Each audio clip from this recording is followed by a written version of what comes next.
Assalamualaikum warahmatullahi wabarakatuh. Waalaikumsalam warahmatullahi Alhamdulillah dan katsiran thayyiban fi kama yuhibbu rabbuna wa yarda. Wassalatu wassalamu ala rasulil karim nabiyina Muhammad wa ala alihi wa ashabihi ajma'in. Amma ba'd. Baiklah, jamaah Bumikum Haji dimanapun berada yang semoga dirahmati oleh Allah Subhanahu wa taala. Kita bersyukur pada Allah, kita memuji padanya atas limpahan nikmatnya yang diberikan kepada kita serta hidayah taufiknya dan juga kemudahan sehingga kita bisa melanjutkan kembali majelis ilmu kita, kajian kita bersama guru kita Al Ustadz Faris Abu Naufal Hafizahullah Ta'ala. Alhamdulillah beliau telah hadir bersama, maka kami ucapkan terima kasih kepada Ustadz Jazakallah khairan atas waktu yang sudah diluangkan untuk kita. Dan juga kami ucapkan terima kasih kepada para jamaah yang telah berpartisipasi dalam acara kita pada kesempatan kali ini yang semoga diberkahi oleh Allah Subhanahu. Baiklah, sebelum kita mulai informasi terkait kajian kita pada kesempatan kali ini, insya Allah akan ada sesi tanya jawab nanti di akhir kajian setelah kita selesai mendengarkan nasihat dari Ustadz. Setelah ada beberapa menit waktu untuk tanya jawab sama Ustadz, bisa dengan tanya jawab langsung, nanti bisa raise hand bagi yang ingin tanya langsung pada Ustadz, atau bagi yang ingin dibacakan pertanyaannya bisa mengirimkannya kepada kami via kolom chat untuk nanti insya Allah akan kami bacakan pada Ustadz. Tanpa memperpanjang waktu, langsung saja kita berikan kesempatan dan waktunya pada Ustadz untuk menyampaikan kajian pada kesempatan kali ini. Waktu dan tempat kami persilakan untuk Ustadz. Silakan. Barakallahu fikum. Bismillahirrahmanirrahim. Assalamualaikum warahmatullahi wabarakatuh. Alhamdulillah, alhamdulillah hamdan katsiran thayyiban mubarakan fih, mubarakan alaih kama yuhibbu rabbuna wa yarda. Wa usallim ala nabiyina al-karim Muhammadin wa ala alihi wa ashabihi wa man tabi'ahum bi ihsanin ila yaumiddin. Saudaraku kaum muslimin dan kaum muslimat rahimani wa rahimakumullah, alhamdulillah pada malam hari ini Allah Subhanahu wa taala kembali mempertemukan kita dan kita sudah berada di akhir-akhir dari kitab kita yang sebelumnya kita sudah membahas beberapa perkara-perkara ya diantaranya tentang permasalahan sihir, dan kita juga sudah menyebutkan tentang pembagian-pembagian sihir dan sihir yang bisa mengeluarkan seseorang dari Islam dan ada sihir yang tidak mengeluarkan seseorang dari Islam tapi dia dalam batasan dosa besar. Ini yang Afwan ke-54 menela di kitab saya, Syekh Ustadz. rahimahullah taala menyebutkan wa yarawna mujanabatal bid'ati wal athami. Ustadz Afwan Ustadz. Para ulama alul hadis Cek cek memandang, Ustadz. berkeyakinan untuk menjauhi yang namanya bid'ah. Menjauhi yang namanya bid'ah. Kita membahas tentang bid'ah, Cek cek Ustadz. definisi dan juga Ustadz Afwan. pembagian-pembagian bid'ah dan doror dan sisi negatifnya dari bid'ah itu sendiri. Perlu kita ketahui, agama yang Allah Subhanahu wa taala turunkan kepada kita adalah agama yang sempurna. Dan yang menyebutkan sempurna adalah Zat yang maha sempurna pula. Allah Subhanahu wa taala mengatakan dalam ayatnya, "Al-yawma akmaltu lakum dinakum wa atmamtu 'alaikum ni'mati wa raditu lakumul Islam madinah." Pada hari ini aku telah menyempurnakan Islam sebagai agama kalian, ya, dan aku telah menyempurnakan nikmatku dan aku telah ridho Islam sebagai agama kalian. Dan Al-Imam Malik rahimahullah taala ketika beliau mengomentari ayat ini, beliau mengatakan, barang siapa yang seseorang berbuat sebuah amalan yang tidak dicontohkan oleh Nabi Shallallahu Alaihi Wasallam, maka secara tidak langsung dia telah menuduh Rasulullah Shallallahu Alaihi Wasallam telah berkhianat dan tidak menyampaikan syariat ini secara sempurna. Dan ini merupakan ancaman yang sangat keras dan pemahaman yang sangat dalam dari seorang. Ustadz Afwan, Ustadz Anda menyela. Ya, silakan Ustaz Agung. Tadi audionya Ustadz terlalu dekat, sepertinya kurang jelas, tapi sekarang jelas ini Ustadz. Oh, taip. Barakallahu fiik. Syukran. Nah, Ustaz. Syukran, Ustaz. Baik.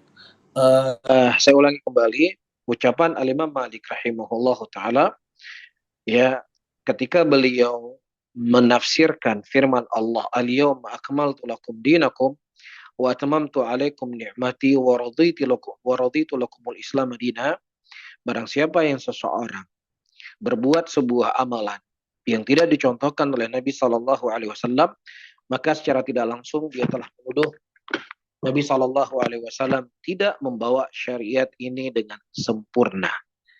Ya, dan ini merupakan teguran yang sangat keras dari beliau rahimahullahu taala, karena Nabi kita Muhammad sallallahu alaihi wasallam tidaklah diwafatkan oleh Allah Subhanahu wa taala kecuali seluruh apa yang dibutuhkan oleh manusia untuk mendekatkan diri mereka kepada Allah dan menjauhkan mereka dari nerakanya Allah, semuanya telah diterangkan dan telah dijelaskan oleh Nabi sallallahu alaihi wasallam.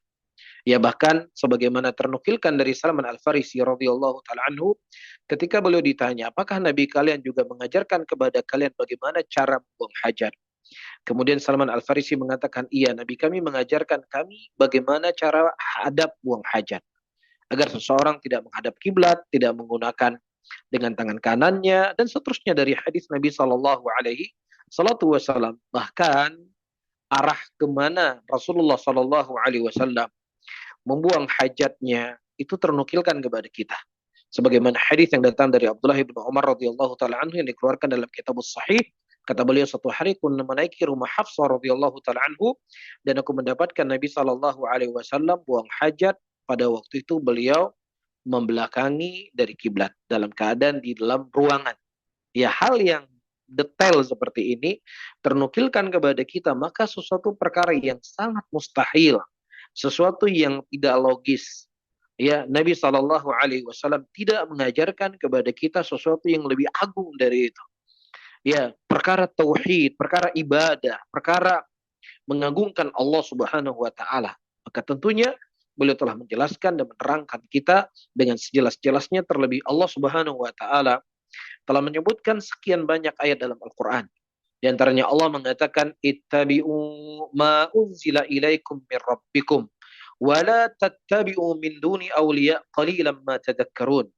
Ikutilah apa yang telah diturunkan kepada kalian dari Rabb kalian, dan jangan kalian mengikuti selain dari apa yang diturunkan tersebut, ya, dan sedikit sekali di antara kalian yang mau berfikir. Dan juga Allah Subhanahu wa taala mengatakan di dalam ayatnya, ya, am lahum syuraka'u syara'u lahum minad din ma lam ya'dam bihillah. Apakah bagi mereka ada sekutu-sekutu yang mereka syariatkan, ya, perkara dalam agama ini apa yang tidak diizinkan oleh Allah Subhanahu wa taala. Ya, ini menunjukkan kepada kita dari dua ayat yang saya baca tadi, para hadirin dan hadirat yang dimuliakan oleh Allah, ya, segala sesuatu yang dibutuhkan oleh kita untuk mendekatkan diri kepada Allah, semuanya telah diturunkan oleh Allah Subhanahu wa taala. Semuanya telah dipraktekkan oleh Nabi sallallahu alaihi wasallam, dan seluruhnya pula telah ternukilkan kepada kita. Ya, sehingga tidak ada satu orang pun boleh untuk membuat syariat di luar dari syariat yang telah digarisi oleh Nabi Muhammad sallallahu alaihi wasallam, ya, atau dikenal dengan namanya kebidahan. Tidak boleh bagi seorang pun untuk berbuat satu bid'ah pun dalam agama ini.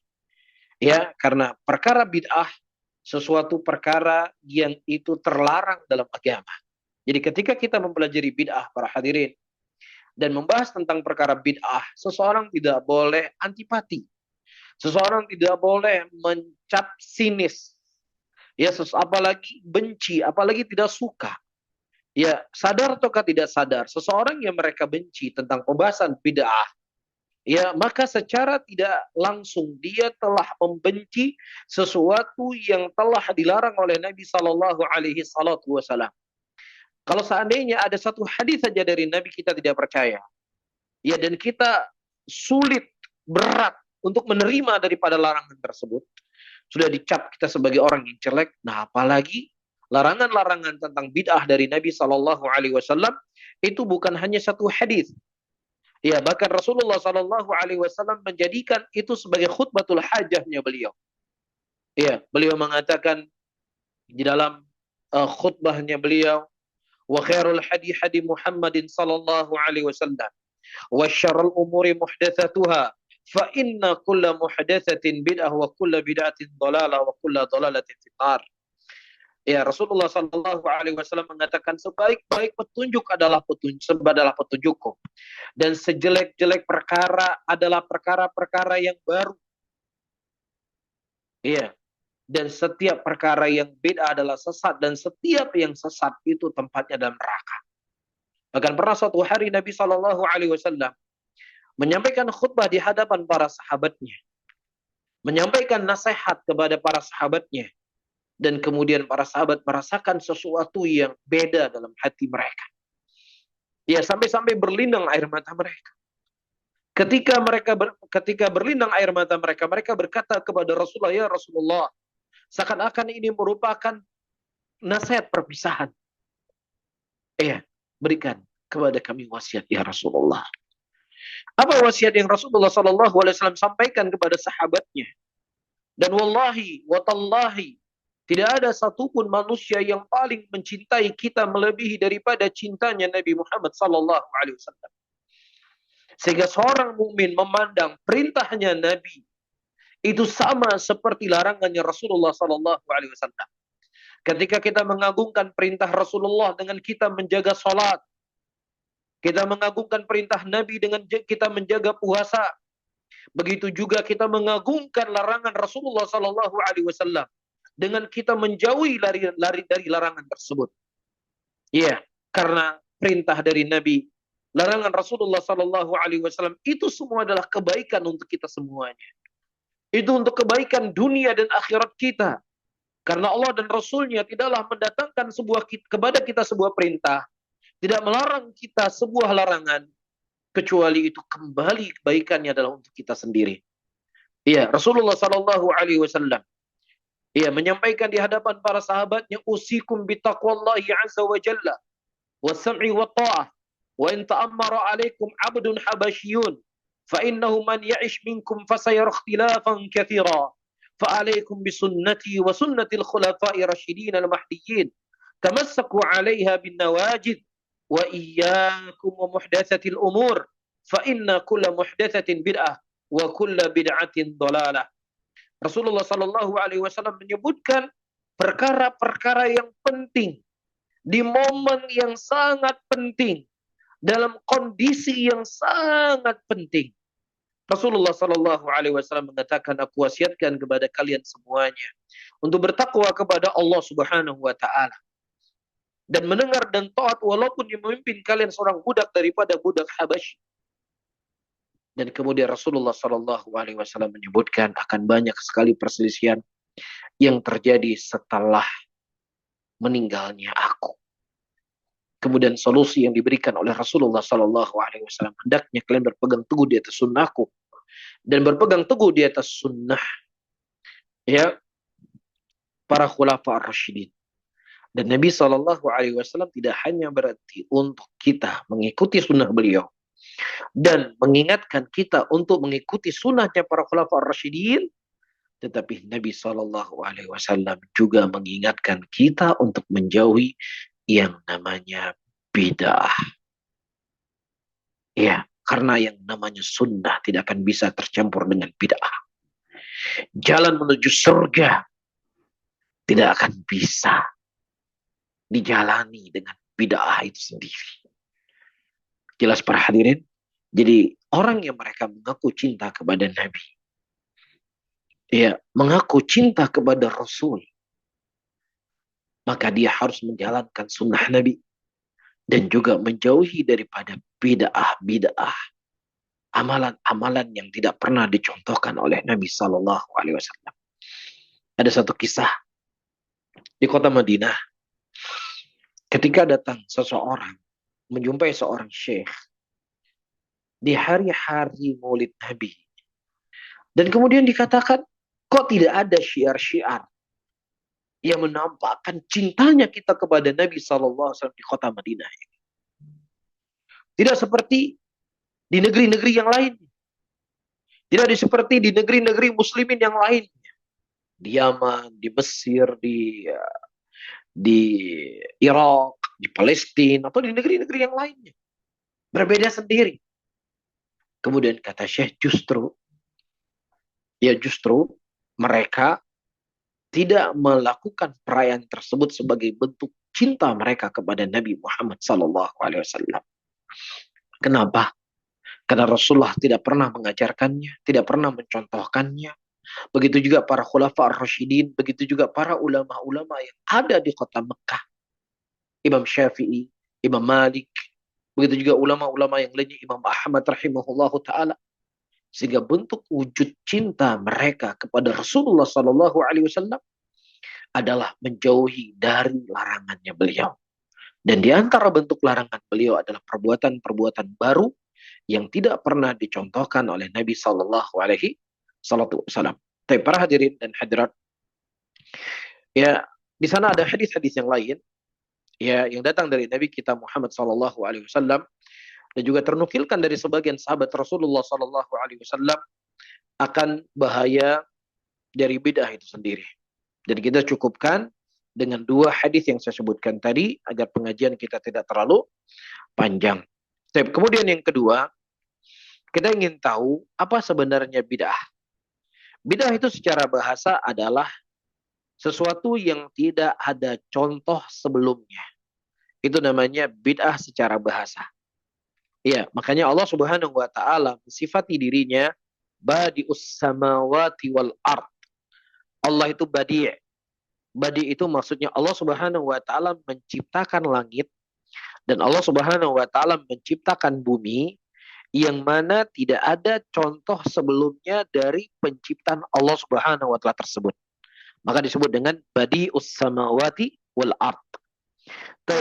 Adapun definisi bid'ah telah disebutkan oleh banyak dari kalangan para ulama ya tentang apa itu bid'ah. Ya, ada sebagian ulama menyebutkan di antaranya Ibnu Hajar rahimahullah. Beliau mengatakan bahwasannya bid'ah adalah man ikhtara'a fid-din. Siapa yang seseorang berbuat perkara yang baru dalam agama, ma la yashhadu lahu aslun min usulihi, yang tidak datang persaksian atau tidak datang penguatan ya di dalam perkara baru tersebut dari asal dari usul agama. Baik. Dan juga disebutkan ya oleh para ulama yang lainnya ya bahwasanya bid'ah adalah sesuatu perkara yang dilakukan oleh seseorang untuk mendekatkan diri kepada Allah Subhanahu wa taala yang itu tidak pernah dicontohkan oleh Nabi Muhammad sallallahu alaihi wasallam. Ya, al-muhim mereka menyebutkan dengan beberapa definisi tentang apa itu bid'ah. Ya, tetapi hakikatnya itu kembali kepada satu perkara. Ya, seperti yang telah disebutkan oleh Ibnu Hajar rahimahullah yang kita baca di sini. Sesuatu perkara yang baru dalam agama yang tidak ada di sana sesuatu hal yang dipersaksikan dari aslun min usuliddin. Dari pokok-pokok dari perkara agama. Iya, apakah itu ya tidak ada contoh dari Nabi SAW sama sekali perbuatannya dan juga tidak ada sesuatu nas yang mengarah kepada perkara tersebut.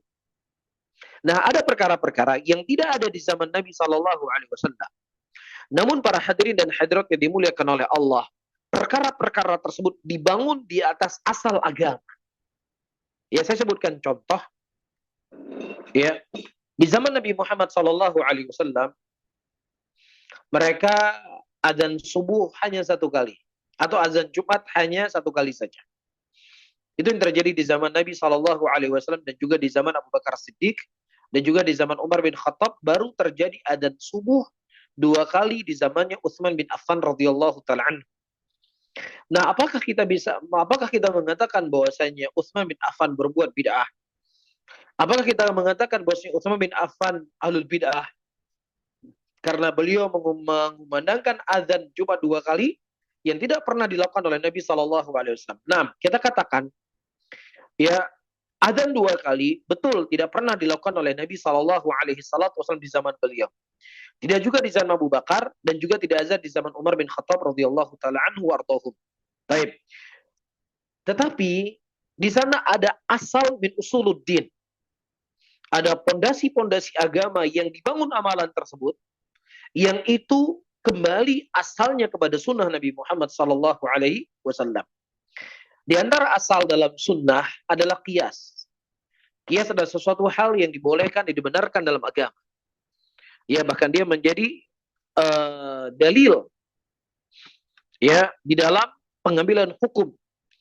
Sebagaimana Rasulullah Sallallahu Alaihi Wasallam ditanya, apakah seseorang ketika dia mendatangi istrinya dia mendapat pahala? Nabi Sallallahu Alaihi Wasallam menjawab dengan jawaban sebaliknya. Apa jawaban sebaliknya? Ketika seseorang mendatangi hal yang haram, dia akan mendapatkan dosa. Begitu juga ketika dia mendatangi sesuatu yang halal, maka dia juga akan mendapatkan pahala. Ini di antara dalil-dalil yang disebut oleh para ulama bahwasanya qiyas itu adalah perkara yang dipersaksikan ya asalnya dalam agama. Nah, bagaimana dengan adzan Jumat 2 kali? Ya, di dalam perkara adzan Jumat 2 kali ini, Utsman bin Affan radhiyallahu taala anhu beliau seorang mujtahid pertama. Yang kedua, kita diperintahkan oleh Nabi Shallallahu Alaihi Wasallam untuk mengikuti sunnahnya para khulafa rasyidin.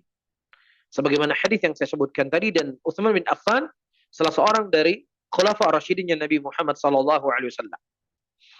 Yang ketiga, Utsman bin Affan menggunakan qiyas.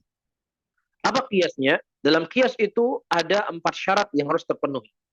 Yang pertama ada usulnya, yang kedua ada furu'nya, yang ketiga ada ilahnya, dan yang keempat mengambil hukum yang sama. Apa usulnya? Usulnya adalah adzan subuh 2 kali. Ya, adzan subuh 2 kali. Sebagaimana hadis yang telah kita maklumi ya dari Nabi kita Muhammad sallallahu alaihi wasallam. Adzan yang pertama adalah mengingatkan manusia bahwasanya waktu salat subuh sudah dekat sehingga manusia mempersiapkan dirinya untuk bangun subuh. Ya, kemudian adzan yang kedua adalah petanda bahwasanya waktu salat itu sudah masuk. Nah, di zaman Umar bin Utsman bin Affan radhiyallahu taala anhu, ya, beliau melakukan adzan 2 kali dengan asal daripada adzan subuh 2 kali tadi. Adzan Jumat dengan asal adzan subuh 2 kali. Ya, adzan yang pertama ada sebagai bentuk pengumuman bahwasanya salat Jumat itu sudah sampai, sudah dekat. Dan adzan yang kedua adalah adzan untuk mengkhabarkan i'lan bahwasanya salat Jumat itu sudah tiba. Iya, jadi ini ilah. Dia sama. Ketika dia mengambil ilah yang sama, maka dia mengambil hukum yang sama dalam syariat Allah Subhanahu wa taala. Dan juga tidak ada satupun sahabat Rasulullah sallallahu alaihi wasallam yang mengingkari yang kita ketahui dari perbuatannya Utsman bin Affan radhiyallahu taala anhu.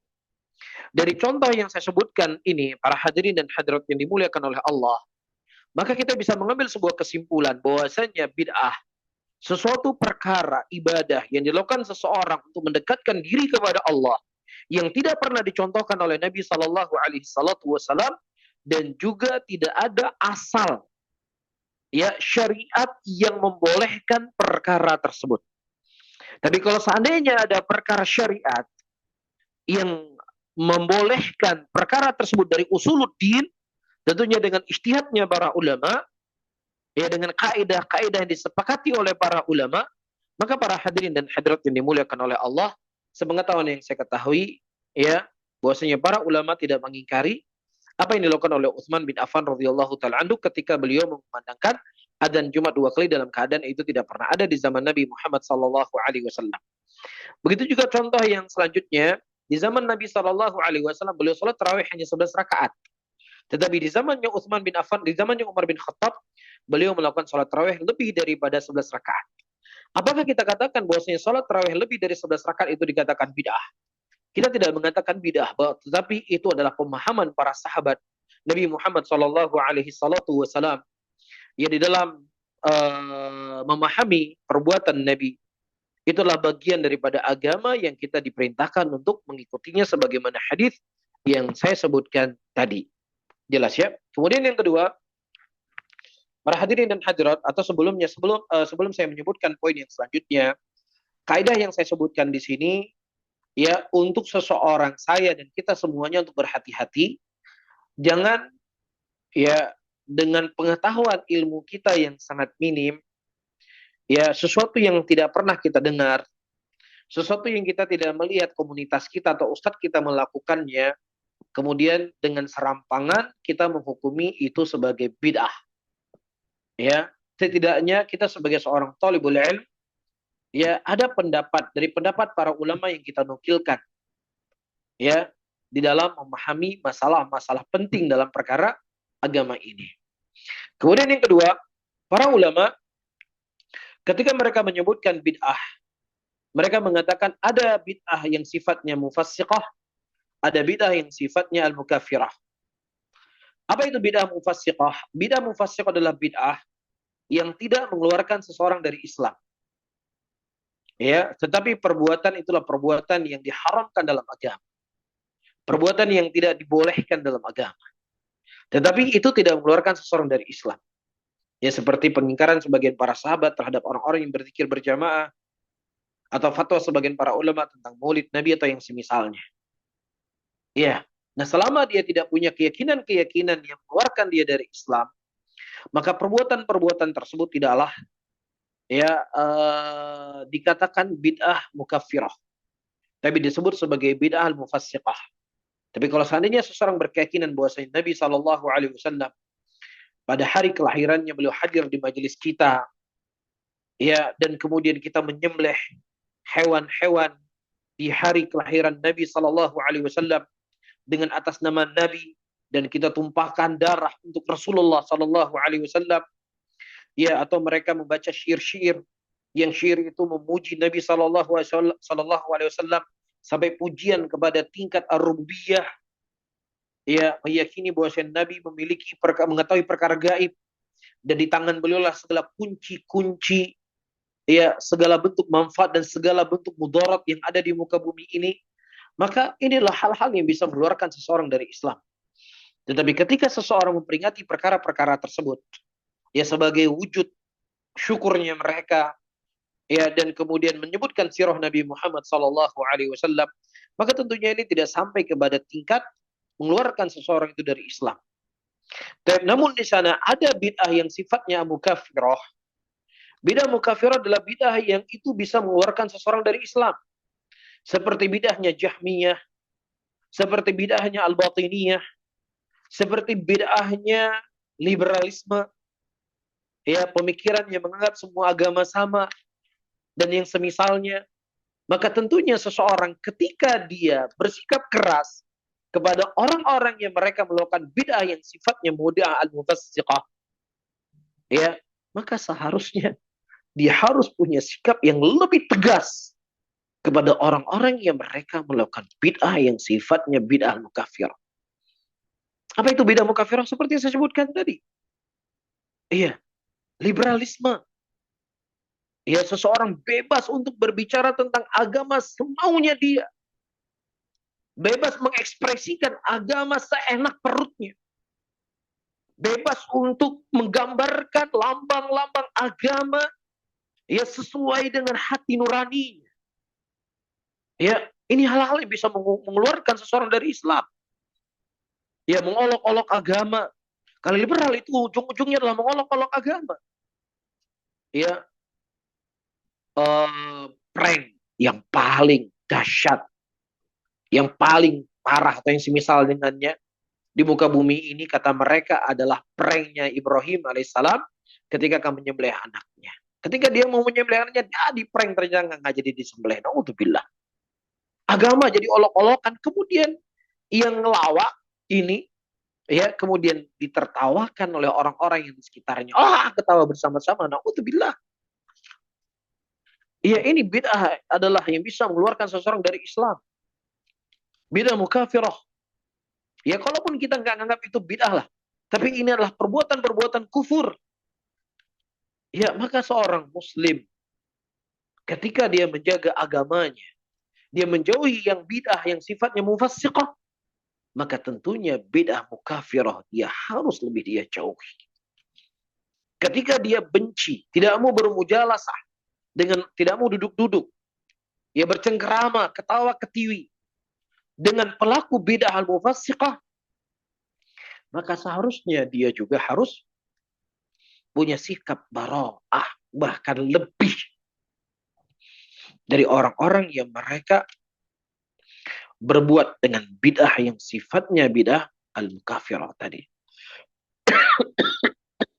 Makanya kita melihat para ulama kita, bagaimana Imam Ahmad memerangi orang-orang yang mengatakan Al-Quran makhluk, karena itu bid'ah mukafirah. Bagaimana para ulama memerangi Syiah Rafidah, ya, atau yang semisal dengannya. Ya, namun terkadang sebagian para penuntut ilmu, para hadirin hadirat seperti yang saya isyaratkan tadi, mereka kencang dalam bid'ah yang sifatnya mufassiqah, tapi terkadang mereka terkaburkan dengan bid'ah yang sifatnya bid'ah al-mukafirah. Di antaranya adalah pemikiran liberal yang saya telah sebutkan tadi. Kemudian, poin yang ketiga, para hadirin dan hadirat yang dimuliakan oleh Allah Subhanahu wa taala. Kita ketahui bahwasannya syarat diterimanya amalan adalah pertama ikhlas kepada Allah Subhanahu wa taala. Yang kedua adalah sesuai dengan tuntunan yang diajarkan oleh Nabi sallallahu alaihi wasallam. Sesuai dengan muwafaqan li syariatillah. Ya, sesuai dengan syariat yang telah dibawa, yang telah diperintahkan oleh Nabi sallallahu alaihi wasallam atau dicontohkan oleh Nabi sallallahu alaihi wasallam. Dan muwafaqan li syariah, ya sesuai dengan syariat ini para hadirin dan hadirat, ya disebutkan ada 6 perkara. Ya, karena seseorang ketika mereka beralasan, ya kami kan berselawat kepada Nabi, kami kan membaca tentang sirah kehidupan Nabi. Iya, jadi apanya yang salah? Apanya yang keliru? Apanya yang haram? Apanya yang bid'ah? Maka di sini ada 6 poin yang perlu kita ketahui, para hadirin dan hadirat, ya, sehingga akan nampak jelas kepada kita mana sebuah amalan yang itu sunnah dan mana amalan yang itu dianggap baik oleh sebagian orang, tetapi itu tidaklah dianggap baik dalam syariat Allah Subhanahu wa taala. Yang pertama dari sisi as-sabab. Di sisi apa? Sebab. Ketika seorang hamba dia beribadah kepada Allah Subhanahu wa taala yang dikaitkan dengan sebuah sebab, yang sebab itu tidak disyariatkan. Baik. Jadi perkaranya adalah perkara ibadah.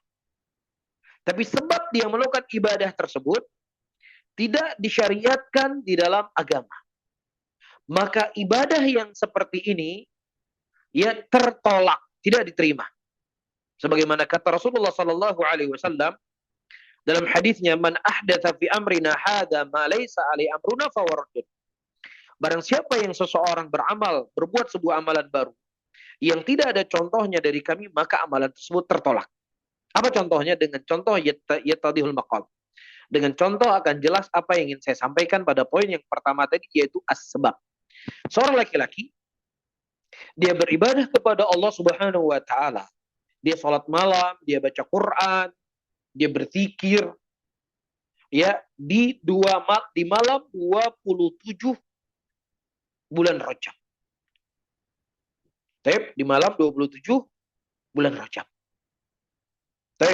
Nah, orang kan tergelincirnya kan, apa salahnya saya? Saya sholat malam, saya baca Quran, saya berzikir. Masa nggak boleh baca Quran? Masa nggak boleh berzikir? Kita tidak pernah melarang seseorang untuk baca Quran. Itu ibadah. Tetapi ketika Anda menjadikan sebabnya adalah malam 27 bulan Rajab, karena keyakinan Anda inilah buah hari di mana Nabi diisra dan dimi'rajkan oleh Allah Subhanahu wa taala dalam keadaan tidak datang sebab yang khusus untuk kita beribadah di malam tersebut, maka ketika Anda mengkhususkan dengan sebab tadi yang tidak datang dalil penyebutan tentang sebab tadi, maka itu perkaranya tertolak. Bisa difahami nggak teman-teman semuanya? Mudah-mudahan difahami. Misalnya, kita katakan bosnya tahajud itulah ibadah. Dan dia sunnah dari sunnah Nabi SAW. Akan tetapi ketika Anda korinkan, ketika Anda kaitkan sebabnya adalah malam 27 Rajab, dalam keadaan tidak datang dalil penyebutan ibadah khusus malam 27 Rajab, maka Anda telah berbuat sebuah bid'ah. Kenapa? Karena Anda telah membangun ibadah dengan sebab yang tidak ada contohnya dari Nabi Shallallahu Alaihi Wasallam. Maka kata Syekh, wahada amrun muhimun. Ini perkara yang sangat penting. Ya, sehingga jelas banyak hal dari kaidah yang kita sebutkan tadi kalau kita fahami, ya akan banyaknya bid'ah-bid'ah yang dilakukan oleh seseorang dalam keadaan dia menyangka itulah bagian dari sunnah Nabi Muhammad Sallallahu Alaihi Wasallam. Apa contohnya lagi? Datang ke kuburan. Datang ke kuburan adalah ibadah. Ya, datang hadis dari Nabi Sallallahu Alaihi Wasallam kita diperintahkan untuk menziarah kubur. Dan juga Nabi Shallallahu Alaihi Wasallam sendiri perbuatan beliau mendatangi kubur. Tetapi ketika seseorang mendatangi kubur, sebabnya adalah hari raya, ya, atau sebabnya adalah awal masuk bulan Ramadan, dalam keadaan tidak datang dalil yang khusus yang menyebutkan sebab, ya keutamaan kita datang ke kuburan di hari Ramadan atau di hari Lebaran demikian dan demikian, para hadirin dan hadirat, maka ini telah berbuat sebuah hal yang tidak dicontohkan oleh Nabi Shallallahu Alaihi Wasallam. Bisa difahami? Begitu juga bid'ah maulid Nabi. Ya, walam yaf'alhu Nabi Shallallahu Alaihi Wasallam. Nabi Shallallahu Alaihi Wasallam ya tidak pernah melakukannya. Para sahabat juga tidak pernah melakukannya. Begitu juga qurun al-mufaddalah, para tabi'in, tabi'ut tabi'in juga tidak pernah melakukannya. Hanya saja itu dilakukan di Daulah Al-Abadiyah, ya satu kelompok sekte dari sekte Syiah yang pada waktu itu dia memimpin Mesir pada qurun al-ashir, pada qurun ke-10. Nah, ketika seseorang menjadikan itu sebagai sebab hari-hari tertentu untuk mewujudkan cintanya mereka kepada Nabi dengan membaca sirah-sirah Rasulullah atau lain sebagainya, maka para hadirin dan hadirat yang dimuliakan oleh Allah, dia masuk pada poin yang kita bahas ini. Jelas ya? Kemudian yang kedua, dari bentuk al-jins. Ya, kalau jins itu mungkin lebih terang. Kalau yang tadi kan kita akan selalu dihadapkan dengan ucapan orang-orang, masa nggak boleh ziarah kubur sih, masa nggak boleh berzikir, masa nggak boleh selawatan kepada Nabi, masa nggak boleh mencintai Nabi, masa nggak boleh sholat, masa nggak boleh ini, masa nggak boleh itu. Terus apa lagi kalau seandainya kita nggak boleh sholat? Apa yang mau kita lakukan kalau kita nggak boleh baca Quran? Apa yang mau kita ucapkan kalau kita nggak boleh berzikir? Kita nggak melarang untuk berzikir. Tetapi ketika Anda menjadikan sebab yang itu sebabnya tidak ada contohnya dari Nabi SAW secara khusus diperintahkan oleh Nabi, maka itu menjadi terlarang. Iya, karena memang kalau seandainya memang ada pengkhususan, Nabi akan mendatangkan kepada kita. Ya dikhususkan membaca surat Al-Kahfi di malam Ramadan, di malam Jumat atau di hari Jumat. Dikhususkan kita untuk memperbanyak berselawat kepada Nabi di hari Jumat. Ada datang pengkhususannya. Nah, kalau seandainya tidak datang pengkhususan, ya sudah Anda lakukan seperti hal-hal biasanya. Jelas ya? Kemudian yang kedua, al-jins. Jenis. Fala budda an takuna al-ibadah muwafaqah li syara' fi jinsiha. Maka haruslah sebuah ibadah itu harus sesuai dengan syariat dari sisi jenisnya. Dari sisi jenisnya. Dan apabila dia melakukan sebuah ibadah ya yang tidak disebutkan jenisnya dari Nabi Muhammad SAW, maka itu tidak dibolehkan, tidak dibenarkan. Apa misalnya seseorang berkurban ya dengan seekor kuda, maka ini tidak sah penyembelihannya. Ya kenapa? Karena telah menyelisih daripada syariat Allah Subhanahu wa taala dari suatu jenis. Karena Allah dan Rasulnya telah menetapkan kepada kita yang namanya berkurban itu adalah pada hewan-hewan al-an'am. Seperti unta, seperti sapi, dan juga seperti kambing. Jadi kalau dia misalnya berkurban dengan kuda tadi, atau kurban dengan ayam, atau dengan bebek, ya maka tidak sah. Kenapa? Karena jenisnya telah ditentukan oleh Nabi Sallallahu Alaihi Wasallam ini, dan ini. Nah, ketika dia melakukan di luar daripada jenis yang telah ditetapkan oleh Nabi Sallallahu Alaihi Wasallam, maka dia telah berbuat kebidahan. Yang ketiga adalah jumlahnya. Ya, nah ini mungkin seseorang akan lebih mudah untuk memahaminya, akan mudah untuk menerima. Tapi poin yang pertama tadi sulit untuk diterima. Nah, kalau seandainya Anda bisa terima di sini, seharusnya pada poin yang pertama juga Anda harus terima. Misalnya qadar, kita sholat duhur 4 rakaat, tiba-tiba dia sholatnya 5 rakaat. Saya punya waktu yang banyak. Ya, daripada saya bengong-bengong, daripada saya berbuat hal yang gak penting, ya sudah saya mau sholat. Duhur 7 rakaat saya sholat duhur sekarang. Boleh atau tidak, orang-orang yang hari ini melegalkan bid'ah akan mengingkari adanya orang sholat duhur 7 rakaat. Dia akan ingkari. Jangan ingkari. Ya, nah seharusnya kita katakan kepada mereka ketika Anda mengingkari orang sholat duhur 7 rakaat karena itu tidak ada contohnya dari Nabi Muhammad SAW. Kenapa Anda tidak mengingkari? Dari bentuk sebab yang tidak disebabkan oleh, yang tidak dicontohkan oleh Nabi secara sebab, kemudian disebabkan secara khusus. Apa bedanya dengan jumlah? Nggak ada bedanya. Sama.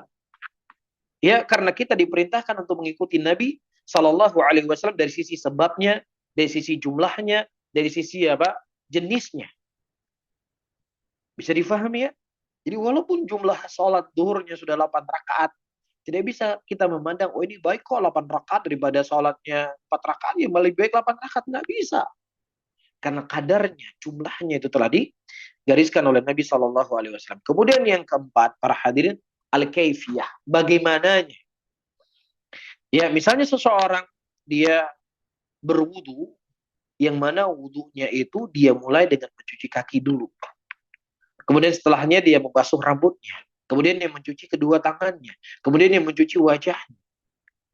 Maka kita katakan wudu kamu batil. Wudu kamu nggak sah.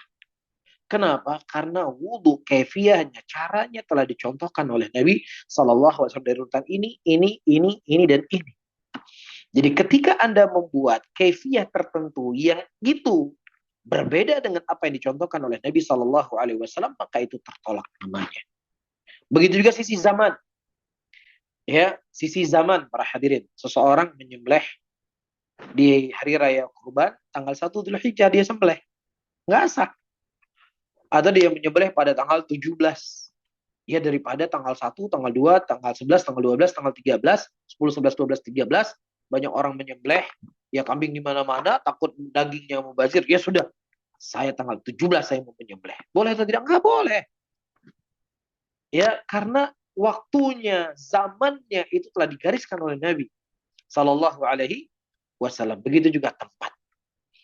Ya, misalnya Rasulullah telah menentukan tempat iktikaf itu di masjid. Waktu iktikaf di mana? Di masjid. Maka ketika dia iktikafnya di pasar atau di kamar, ya, yang bukan masjid, maka itu hal tidak boleh dilakukan. Kenapa?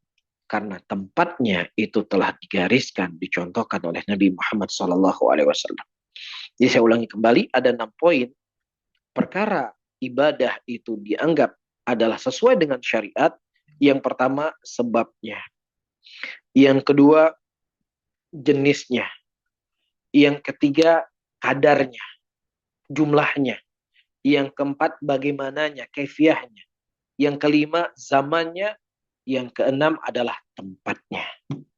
Ya, jadi Bapak dan Ibu-ibu, ya misalnya saya ini punya satu ide.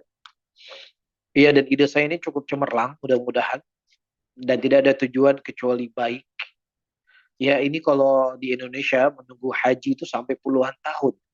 Bahkan ada sebagian provinsi sampai 90 tahun menunggu haji. Tapi 90 tahun menunggu haji. Taib. Nah, jadi untuk mengurangi ini semuanya, kita buat haji di Indonesia saja. Tapi hanya waktu 5 tahun saja untuk tidak membuat antrian terlalu panjang. Nah, kalau seandainya hajinya itu sampai 60 juta, cukup di Indonesia hajinya 30 juta saja. Ya, bahkan di antara 30 juta itu hanya 20 juta sudah cukup seseorang hidup 8 hari untuk proses hajinya. Kita tinggal buat Ka'bah di sini, tinggal buat Arafah di sini, buat Mina di sini, buat Musdalifah di sini. Nah, 10 jutanya kita tabung di Baitul Mal Muslimin, dan insya Allah akan terkumpul sekian puluh triliun yang kemudian uang itu akan kita kembangkan membantu muslimin yang tidak bekerja, memberikan modal kepada mereka. Insya Allah 10 tahun yang akan datang sudah tidak ada lagi garis kemiskinan di Indonesia ini. Bagus nggak kira-kira Bapak dan Ibu? Bagus. Idenya sangat cemerlang. Tetapi boleh nggak dalam syariat? Nggak boleh dalam syariat. Kenapa? Karena dalam syariat waktunya telah ditetapkan, tempatnya telah ditetapkan, kefiahnya telah ditetapkan, kadarnya telah ditetapkan. Jadi ketika Anda memiliki tujuan dan niat yang baik, namun luar daripada 6 konsep yang kita sebutkan tadi, maka Anda telah berbuat sesuatu perkara yang tidak dibolehkan dan dibenarkan dalam syariat. Wallahu ta'ala alam bisawab. Para hadirin dan hadirat, mohon maaf mungkin ini yang bisa saya sampaikan pada kajian kita di malam hari ini, ya, mengenai al-bid'ah. Baik. Dan adapun hal yang lainnya insyaallah akan kita, atau saya baca, ya, wa yarawna mujanabatal bid'ati wal athami. Wal atham yaitu perkara-perkara dosa, perkara-perkara maksiat, wal fakhri wa takabburi wal ujubi. Fakhr membanggakan diri, takabur, ya, ujub, itu hampir sama semua. Ini semua adalah penyakit-penyakit hati. Dan juga pengkhianatan. Ya, begitu juga, ya, ad-daghal. Ad-daghal sebagian para ulama menyebutkan adalah, ya, di antara bentuknya adalah disebutkan di sini ad-daghal abit tahrik wal fasad lisanul arab. Itu maksudnya ad-daghal itu kejelekan-kejelekan. Apakah dalam bentuk maksiat, apakah dalam bentuk agama, dia buat hal-hal yang tidak pernah dicontohkan oleh Nabi Shallallahu Alaihi Wasallam. Ya, dan seterusnya. Wallahu taala alam bisawab. Mungkin sisa dari waktu kita ambil waktu berdiskusi. Tentunya sebatas kemampuan yang saya ketahui, dan saya tidak dibebani oleh Allah apa yang saya tidak ketahui. Barakallahu fikum. Nah, silakan. Waalaikumsalam warahmatullahi wabarakatuh. Jazakallahu khairan atas penyampaian ilmunya pada kami. Nah, baiklah para jemaah sekalian, kita masuk ke sesi berikutnya, yaitu tanya jawab bersama Ustaz. Kami persilakan jika ada jemaah yang ingin bertanya langsung bisa raise hand-nya. Jika sudah ada 2 yang raise hand, maka kita mulai dari yang angkat tangan terlebih dahulu ya. Di sini ada Bapak Tarmizi. Silakan Bapak Tarmizi. Baik, Assalamualaikum warahmatullahi wabarakatuh. Waalaikumsalam warahmatullahi wabarakatuh. Jazakumullah khairan Pak Ustadz, jazakumullah khairan host. Izin bertanya Pak Ustadz, ini mungkin barangkali perlu kami diberi tambahan ilmu. Jadi baru-baru ini kami sempat membaca satu artikel di suatu online, bahwa ada dasar pelaksanaan Maulid Nabi, yaitu mengacu ke surat Yunus ayat 58 dan surat Al-Anbiya ayat 107, dan satu lagi hadis yang terkait dengan Rasulullah melaksanakan puasa di hari Senin yang berkaitan dengan hari lahir beliau. Namun kok bagi saya kurang pas ya, mungkin terutama surat Yunus ayat 58. Kalau di sini diartikan begini, katakanlah dengan anugerah Allah dan rahmatnya Nabi Muhammad SAW, hendaklah mereka menyambut dengan senang gembira. Tapi kalau saya baca di tafsir Depak Agama bukan seperti ini, tafsirnya atau artinya. Barangkali kami bisa diberi tambahan ilmu Pak Ustadz, sehingga lebih yakin terkait dengan sunnah yang kita jalankan ini. Barakallahu fikum. Assalamualaikum warahmatullahi wabarakatuh. Waalaikumsalam warahmatullahi wabarakatuh. Baik, pertama, para hadirin dan hadirat yang dimuliakan oleh Allah Subhanahu wa taala. Ada satu konsep yang diajarkan oleh Al-Imam Ahmad rahimahullahu taala ketika beliau melakukan munadharah, yaitu perdebatan dengan Ibnu Abi Duat. Yang mana Ibnu Abi Duat, dia menggunakan ayat-ayat Quran untuk membenarkan keyakinannya mereka. bahwasannya Al-Quran itu makhluk. Mereka juga punya dalil. Ada dalilnya. Dan Imam Ahmad rahimahullah bertanya kepada mereka, apa yang kalian fahami dari Al-Quran tersebut? Apakah difahami oleh Abu Bakar, oleh Umar, oleh Utsman, oleh Ali radhiyallahu taala anhu? Ya. Nah, begitu juga hari ini para hadirin dan hadirat rahimani wa rahimakumullah, kita bertanya, siapa yang lebih mengetahui tentang ayat Al-Quran? Siapa yang lebih mengetahui tentang hadis-hadis Rasulullah Sallallahu Alaihi Wasallam yang Anda jadikan itu sebagai dalil? Ya, Anda ataukah Abu Bakar, ataukah Umar, ataukah Utsman, ataukah Ali? Kalau seandainya Anda mengatakan bahwasannya Abu Bakar radhiyallahu taala lebih pintar dibandingkan Anda dalam memahami Al-Quran, ya sudah, tinggal Anda ikuti, tinggal Anda ikuti karena sahabat Rasulullah Sallallahu Alaihi Wasallam tidak memahami ayat tersebut seperti yang Anda fahami. Abu Bakar tidak memahami seperti yang Anda fahami. Umar tidak memahami seperti yang Anda fahami. Utsman tidak memahami seperti yang Anda fahami. Ali tidak memahami seperti yang Anda fahami. Mereka diam di dalam pembahasan ini. Kenapa kamu tidak diam sebagaimana diamnya mereka? Atau kamu mengatakan kamu lebih pintar, lebih cerdas dibandingkan mereka? Kalau seandainya kamu mengatakan, oh kami lebih memahami ayat Quran, ayat Yunus ini, kami lebih memahami hadis ini dibandingkan sahabat Rasulullah Sallallahu Alaihi Wasallam, maka ini adalah kecelakaan bagi engkau. Ya, bagaimana mungkin engkau bisa memahami tafsir dari ayat Al-Quran dalam mempraktekkan wujud cinta kepada Nabi dengan ayat-ayat yang disebutkan tadi, sementara sahabat Rasulullah Sallallahu Alaihi Wasallam tidak mengerti tentang bagaimana cara mempraktekkan ayat tadi. Maka ini sesuatu hal yang sangat mustahil hukumnya. Jadi segala kebaikan itu telah mereka lakukan.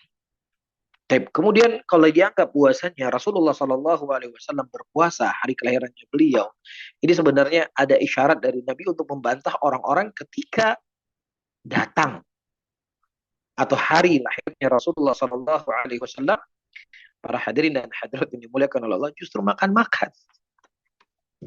Gimana dalilnya Anda gunakan dalil berpuasa, tapi prakteknya Anda makan-makan? Kan seperti itu. Ya, nah begitu juga ayat Yunus tadi, kita berbahagia, senang. Ya, kita senang dengan datangnya Nabi SAW. Dengan mengikuti syariatnya, ya, mengikuti sunnah-sunnah beliau, menjauhi larangan-larangan beliau. Demikian kecintaan kita kepada Nabi. Bukan Anda mewujudkan cinta Anda dengan Nabi, membuat ya hal-hal nyanyian, kasidah-kasidah ya yang dinyanyikan oleh perempuan-perempuan, ya yang seterusnya dan seterusnya yang diketahui dari sebagian tempat. Saya nggak mengatakan semua tempat di sebagian tempat. Jadi bagaimana wujud kita cinta kepada Nabi, tapi kita melakukan sesuatu hal-hal yang dilarang oleh Nabi Shallallahu Alaihi Wasallam. Jelas ya? Wallahu a'lam bishawab. Itu mungkin yang bisa saya jawab, tentunya keterbatasan ilmu saya. Barakallahu fikum. Assalamualaikum. Waalaikumsalam warahmatullahi wabarakatuh. Baik, Ustaz, jazakallahu khairan. Terima kasih Ustaz atas jawabannya. Semoga bisa memberikan pencerahan secara khusus, secara umum. Sudah ada beberapa pertanyaan yang masuk via chat kami, namun kami persilakan terlebih dahulu untuk yang ingin bertanya langsung. Sini ada Ibu Yuniarti, kami persilakan Ibu Yuniarti bisa bertanya langsung kepada Ustaz.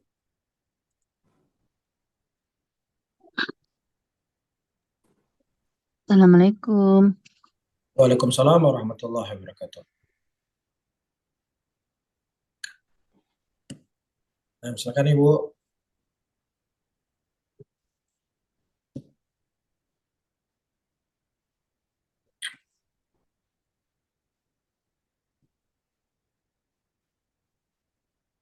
Sepertinya Ibu Yuniarti belum bisa tanya langsung. Maka kita lanjutkan ke pertanyaan via chat. Di sini ada dari Ibu Eva ya. Pertanyaannya saya bacakan Ibu ya. Assalamualaikum Ustadz, suami Ana mengikuti ajaran agama Islam jamaah yang mana harus berbaiat kepada imamnya yang dianggap amirnya. Alhamdulillah saya sudah sunnah. Nah, bid'ah yang seperti apa baiat itu, Ustaz? Baik, para hadirin dan hadirat yang dimuliakan oleh Allah, baiat adalah mengambil sumpah, ya, dan mengambil sumpah itu adalah kepada pemimpin yang sah, ya, seperti Rasulullah Shallallahu Alaihi Wasallam di zamannya beliau, para sahabat Nabi Shallallahu Alaihi Wasallam bayana Rasulullah Shallallahu Alaihi Wasallam. Kami mengambil sumpah kepada Nabi Shallallahu Alaihi Wasallam untuk mendengar dan taat. Ya, begitu juga ternukilkan dari sebagian wanita-wanita pada waktu itu mereka dibayat oleh Nabi Muhammad Shallallahu Alaihi Wasallam dan yang semisalnya. Nah sekarang ya ada seseorang berbayat kepada seorang pemimpin bayang-bayangan, pemimpin yang dia nggak punya daerah kekuasaan, yang dia nggak punya apapun kecuali hanya berada di bawah pemimpin yang sah yang lainnya. Justru Nabi Shallallahu Alaihi Wasallam mengatakan kalau seandainya ada dua pemimpin yang dia mengaku terhadap kedua kepemimpinan tersebut, maka satunya dibunuh, satunya dihilangkan, satunya dilenyapkan, karena dia telah membuat kerusakan. Ya, jadi taatnya, bayatnya kita adalah kepada pemimpin yang sah. Siapa pemimpin yang sah itu? Apakah dipilih secara syariat? Ataukah dipilih tidak secara syariat? Namun dia berhasil merebut daerah kekuasaan dan kemudian dia berkuasa, maka wajib untuk kita taat kepada mereka. Sebagaimana hadis yang saya sebutkan tadi, Rasulullah Shallallahu Alaihi Wasallam mengatakan, "Usikum bitaqwallahi azza wa jalla was-sam'i wa ta'ah." Mendengar dan taat walaupun yang memimpin kalian adalah budak daripada budak Habasyi, kata Nabi Shallallahu Alaihi Wasallam. Dengar dan taat.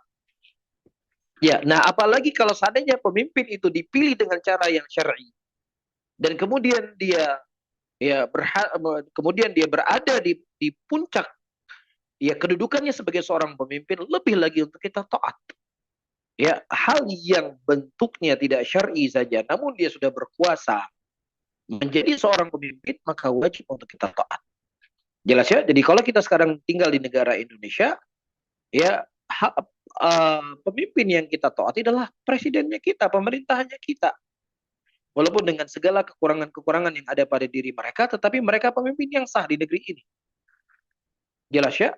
Nah, kemudian Islam jamaah dan lain sebagainya. Ada gubernur Aceh, ada gubernur Medan, gubernur Jakarta, gubernur lain. Daerah kekuasaan ente mana? Dia nggak berkuasa. Kemudian dia membawa hadis-hadis Nabi Shallallahu Alaihi Wasallam. Ya, siapa yang seseorang mati dalam keadaan tidak berbeat, maka matinya di antara mati jahiliyah. Ya, hadisnya adalah hadis yang sahih, tetapi pendalilannya yang tidak sahih. Jelas di sini, wallahu taala alam bisawab. Jadi kalau kita katakan beat, kita beat ya kepada pemimpin yang sah. Jadi kalau di Arab Saudi misalnya, ya hari ini raja meninggal, besoknya sudah langsung di beat.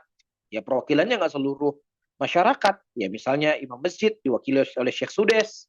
Ya beliau mengambil bayat, saya mengambil bayat untuk mendengar dan taat kepada raja yang baru. Ya nanti ada tokoh yang dia punya pengikut yang banyak, ya hanya segelintir orang yang berbayat yang kemudian diikuti oleh muslimin yang lainnya. Wallahu taala alam bisawab. Barakallahu fikum. Terima kasih atas jawabannya. Jazakallah khairan. Kita lanjutkan ke pertanyaan berikutnya. Kita masih di pertanyaan via chat dulu ya jamaah. Ini ada pertanyaan dari hamba Allah. Kita coba bacakan. Bismillahirrahmanirrahim. Izin bertanya Ustadz.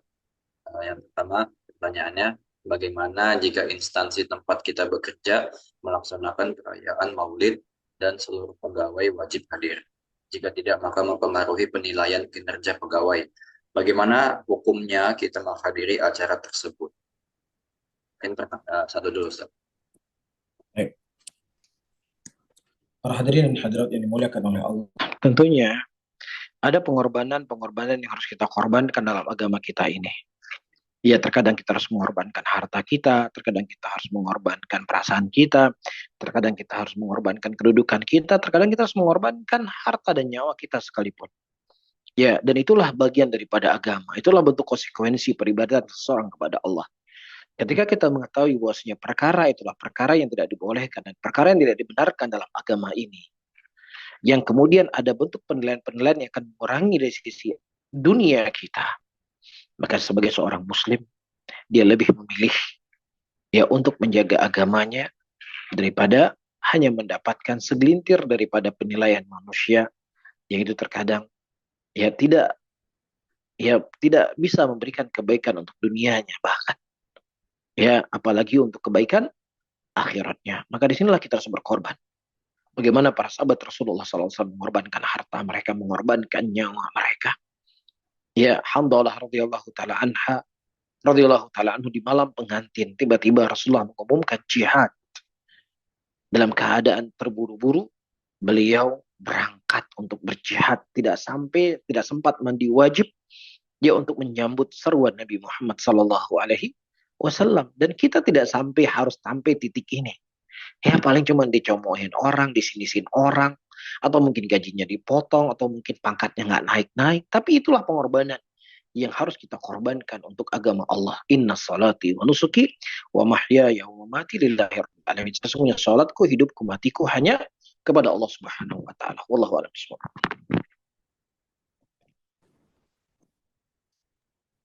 Baik, Ustaz, pertanyaan yang kedua masih dari pertanyaan yang sama, Ustaz. Yang kedua, bagaimana hukumnya mengucapkan semoga husnul khotimah jika mendengar ada berita meninggalnya seseorang? Sedangkan yang kita ketahui husnul khotimah itu adalah mendoakan agar seseorang mengalami kematian yang baik. Syukran jazakallahu khairan. Baik, maksudnya ketika dia sudah meninggal, kita katakan mudah-mudahan husnul khatimah. Ya, jadi ada bentuknya doa, ada bentuknya harapan. Ya, kalau seandainya kita doa, mudah-mudahan dia husnul khatimah dengan maksud kita berdoa. Ya, namanya doa itu kan sudah berakhir karena dia sudah meninggal. Tapi kalau seandainya bentuk harapan, ya tidak ada masalah seseorang berharap yang mudah-mudahan dia meninggalnya tadi dalam husnul khatimah. Ya, maka tidak ada masalah zahirnya. Wallahu ta'ala alam bishawab. Itu yang dimaksudkan soal atau ada hal yang lain yang diinginkan. Tapi kalau seandainya saya terkadang melihat ada komentar-komentar sebagian orang di media sosial, ada orang kafir meninggal, dia mengatakan semoga husnul khotimah. Bagaimana orang kafir meninggal dan husnul khotimah?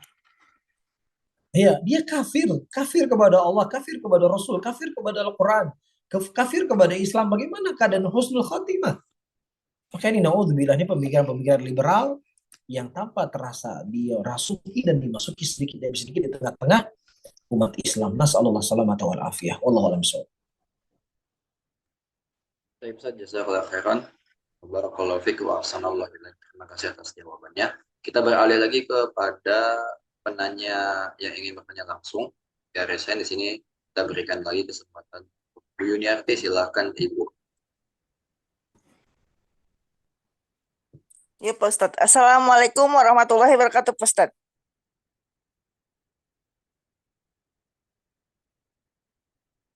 Assalamualaikum warahmatullahi wabarakatuh, Ustadz. Saya izin bertanya, Pak Ustadz.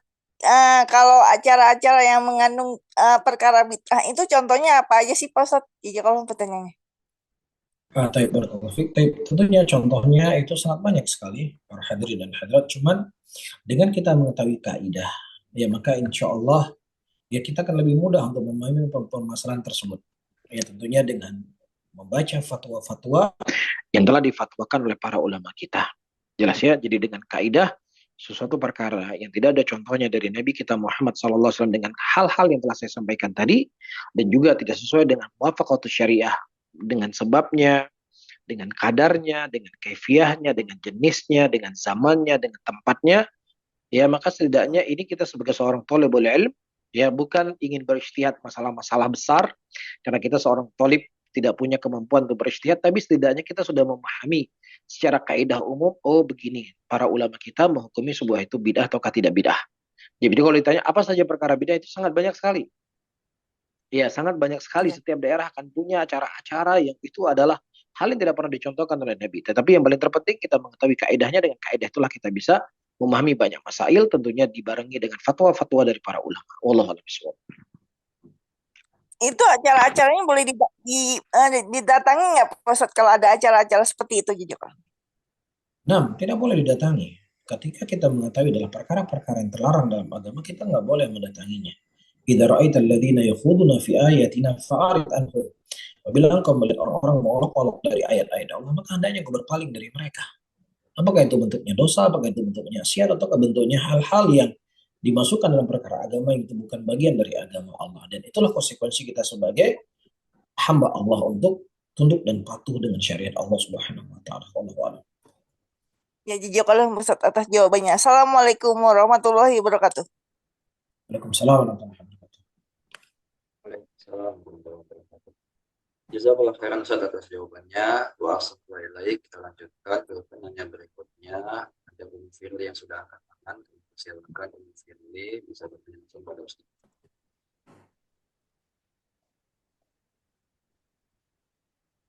Silakan Umi Firly. Ya, Thayyib Ustadz. Bismillah. Assalamualaikum warahmatullahi wabarakatuh. Barakallahu fiik. Barakallah. Ya. Ustadz, Afwan Ustadz, ini pertanyaan Ana itu flashback ke materi Ustadz tentang sihir Ustadz ya. Afwan Ustadz. Yang menjadi pertanyaan saat ini adalah ketika seorang yang awam dalam beragama terus tiba-tiba orang tersebut meminta untuk diruqyah karena sesuatu hal yang mungkin secara medis tidak bisa disembuhkan sehingga meminta untuk diruqyah. Apakah ini artinya boleh untuk dilakukan bagi peruqyah? Dan yang kedua adalah bagaimana hukumnya Ustadz ketika peruqyah tersebut menentukan mahar dalam melakukan ruqyah, apakah itu dibolehkan atau mendapat derajat yang haram atau bagaimana hasil mahar dari yang ditentukan oleh peruqyah tersebut Ustaz. Terus afwan Ustaz, yang terakhir adalah mengenai mufasiqoh Ustaz. Mufasiqoh tadi disampaikan Ustaz bahwa itu adalah melakukan bid'ah namun tidak mengeluarkan orang tersebut dari Islam seperti itu Ustaz ya. Nah, pertanyaannya bagaimana kalau hal itu dilakukan terus-menerus seperti ya yang sedang bulan-bulan seperti ini maulid, istighosah, mengusap anak yatim dan sebagainya, itu kan sepertinya acara tahunan yang mereka lakukan terus-menerus. Nah, apakah ini sesuatu yang memang termasuk kategori yang menjadi sebab itu Ustaz? Mohon nasihatnya. Barakallahu fiik. Jazakallahu khairan. Barakallahu fiik. Pertama, para hadirin dan hadirat yang dimuliakan oleh Allah Subhanahu wa taala, datang hadis dari Nabi sallallahu alaihi wasallam, Rasulullah mengatakan ada 70.000 orang yang mereka masuk dalam surga tanpa adab dan tanpa hisab. Di antaranya adalah la yastarqun. La yastarqun artinya adalah dia tidak meminta untuk diruqyah. Dia tidak meminta untuk diruqyah. Jadi kalau seandainya ada orang yang meruqyah dia, ya, tanpa dia meminta, maka tidak ada masalah. Ya, Nabi sallallahu alaihi wasallam beliau meruqyah dan beliau diruqyah. Ya, beliau meruqyah dan beliau diruqyah. Baik, ini pertama. Yang kedua, nah bagaimana hukumnya kalau seandainya dia minta ruqyah? Nah, kalau seandainya dia minta ruqyah, ya dia tidak mendapatkan kemuliaan dan keutamaan yang dikhabarkan oleh Nabi Shallallahu Alaihi Wasallam akan masuk dalam surga 70.000 orang yang tanpa adab dan tanpa hisab, tetapi tidak sampai kepada derajat haram ataukah apalagi derajat kesyirikan dan kekufuran. Taib. Nah, bagaimana kemudian dia mengambil upah dari ruqyah yang dia lakukan tersebut? Mengambil upah tidak ada masalah. Pada waktu itu ada seorang atau ada sahabat Rasulullah Sallallahu Alaihi Wasallam yang mereka menjumpai sekelompok orang atau menjumpai masyarakat yang mana pimpinan masyarakat tersebut disengat oleh binatang berbisa. Kemudian para sahabat Rasulullah Sallallahu Alaihi Wasallam mensyaratkan kepada mereka untuk memberikan kepada mereka makan, memberikan kepada mereka kambing, daging, makanan lah pokoknya. Kemudian dibacakanlah Al-Fatihah, kemudian dia sembuh dan diceritakan kepada Nabi SAW dan Nabi SAW tidak mengingkarinya. Ini menunjukkan boleh bagi seseorang untuk mengambil upah, tetapi menentukan berapa upahnya, wallahu a'lam bishawab, saya tidak tahu, mungkin butuh pembahasan dan penjelasan dari para ulama. Apakah boleh seseorang menentukan tarif atau tidak boleh? Tetapi kalau seandainya dia diberikan upah dari dia meruqyah, tidak ada masalah, sebagaimana perbuatan Nabi, perbuatan sahabat Nabi, dan kemudian diceritakan kepada Nabi Muhammad sallallahu alaihi wasallam.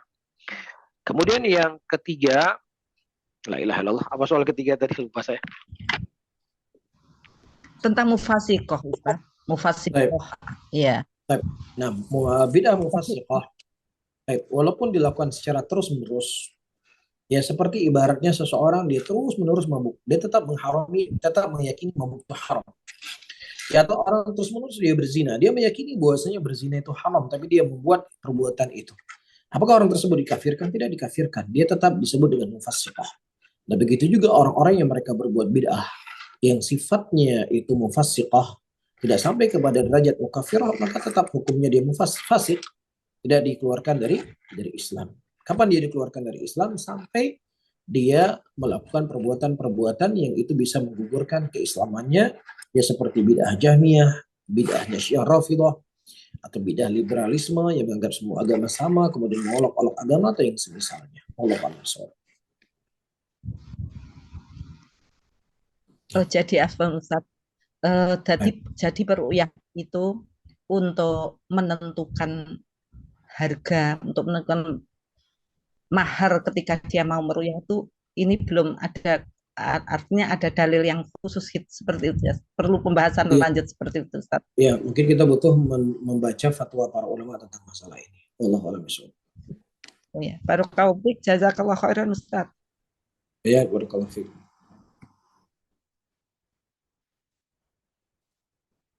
Baik, Ustaz, barakallahu fikum, jazakallahu khairan. Terima kasih atas jawabannya.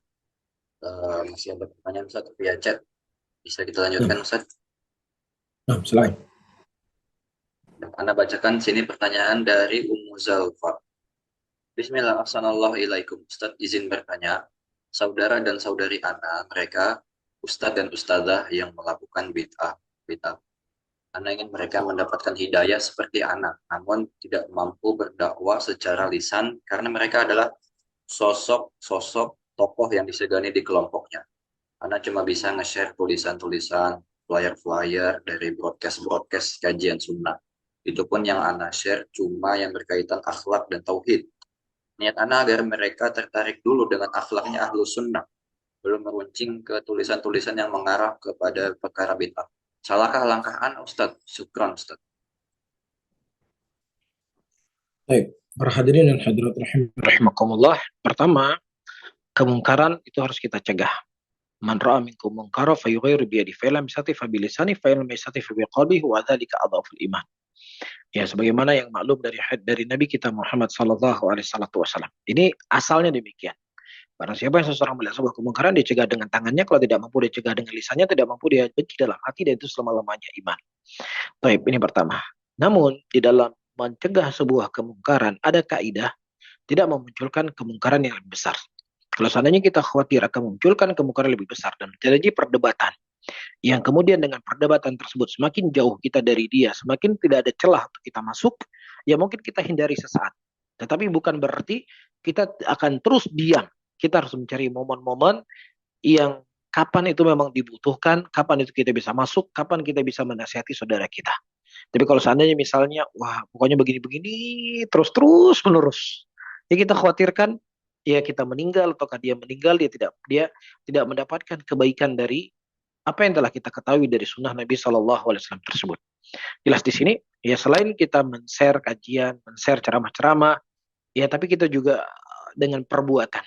Ya karena dengan perbuatan itu akan memberikan efek yang lebih daripada hanya sekedar perbuatan-perbuatan, sekedar tulisan-tulisan yang kita share. Allahu a'lam bishawab. Barakallahu fikum. Intinya, silakan Anda menggunakan pola tersebut, tetapi Anda harus punya perencanaan, Anda harus punya waktu kapan saya harus masuk. Pokoknya saya harus masuk. Jelas ya? Kemudian dilihat dari sisi masalah dan mafsadahnya, tapi kalau dia khawatirkan memang secara pasti ini kalau seandainya saya sampaikan terjadi perdebatan pecah, ya dan kemudian saya nggak bisa membantah mereka, ya sudah mungkin ya kembali kepada fattaqullaha mastata'tum, bertakwalah kamu kepada Allah sebatas kemampuan yang bisa kau lakukan. Allahu a'lam bishawab. Baik, barakallahu fikum. Terima kasih atas jawabannya, jazakallahu khairan. Kita lanjutkan Ustaz ke pertanyaan terakhir di sini Ustaz, dari Saudara Muhammad Dano. Ini saya bacakan Ustaz. Bismillah, izin bertanya Ustaz, bagaimana jika memberikan sumbangan untuk acara maulidan? Jazakallahu khairan Ustaz dan tim.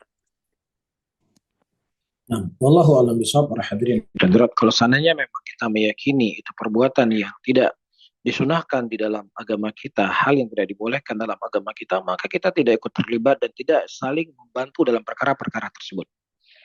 Ya, nah, wallahu a'lam bishawab, dan itu yang kita ketahui dari para ulama kita ketika mereka ditanyakan tentang permasalahan ini. Wallahu a'lam. Baik Ustaz, jazakallahu khairan wa barakallahu fiik. Terima kasih atas jawabannya. Semoga dari jawaban-jawabannya sudah saya berikan semuanya bisa bermanfaat untuk penanya secara khusus dan juga untuk kita semuanya hadirin semuanya secara umum. Jazakallahu khairan, kita sudah membacakan semua pertanyaan yang masuk dan sudah kita izinkan juga semua penanya yang mereskan karena izin penutupan mengakhiri acara kita.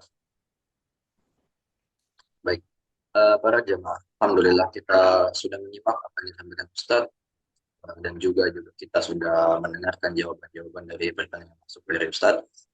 Kita ucapkan jazakallahu khairan kepada Ustaz, barakallahu fiik. Terima kasih atas ilmunya yang telah disampaikan kepada kita. Tentunya ilmu itu adalah yang bermanfaat, semoga menjadi keberkahan untuk Ustaz dan juga kita semuanya, dan juga kita doakan semoga bisa menjadi amal jariah Ustaz, bisa menjadi penggerak timbangan dari Ustaz ya. Dan juga semoga ilmu tersebut bisa bermanfaat untuk kita semuanya para hadirin, baik secara di dunia maupun di akhirat. Kami mohon maaf jika ada kesalahan sikap maupun perkataan, dan semoga bisa dimudahkan untuk jumpa lagi pada majelis yang akan datang. Jazakallahu khairan, barakallahu fikum. Kita akhiri wa sallallahu ala nabiyyin Muhammadin alhamdulillahirabbil alamin subhanakallahumma bihamdik asyhadu an la ilaha illa anta astaghfiruka wa atubu ilaik. Assalamualaikum warahmatullahi wabarakatuh. Jazakallahu khairan Ustaz. Ya, barakallahu fiik. Izin ya. Langsung tafadhol. Jazakallahu khairan jamaah, barakallahu fikum. Terima kasih atas partisipasinya.